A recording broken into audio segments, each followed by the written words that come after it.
আজি কেবিনেটত আমি অসমত উদ্ভৱ হোৱা খৰাং সদৃশ পৰিৱেশৰ বিষয়েও আলোচনা কৰোঁ আৰু আমাৰ ইণ্ডিয়ান মেটালজিক্যাল যেটো ডেটা হয় বা গ্ৰাউণ্ড ৱাটাৰ কমিশনৰ যেটো ডাটা সেই ডাটা অনুসৰি যিকেইখন জিলাত নৰ্মেলতকৈ কম বৰষুণ হৈছে সেই জিলাকেইখনত আমি খৰাং সদৃশ পৰিৱেশ সৃষ্টি হোৱা বুলি আমি জাননী দিব লাগিব।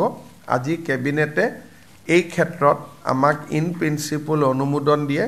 এতিয়া ৰেভিনিউ ডিপাৰ্টমেণ্টে যিকেইখন জিলাত খৰাং পৰিৱেশ সৃষ্টি হৈছে সেইকেইখন জিলাত ড্ৰট লাইক সিচুৱেশ্যন ডিক্লেয়াৰ কৰিব পাৰিব আৰু তেতিয়া আমি ৰাইজক কিছু ক্ষতিগ্ৰস্ত কৃষকক সহায় কৰিব পাৰিম।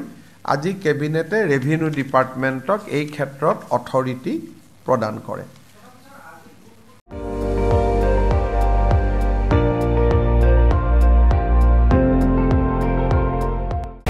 আপুনি চাই আছে ND24 সৰ্বশ্ৰেষ্ঠ নহয় সৰ্বোত্তমৰ দৌৰত।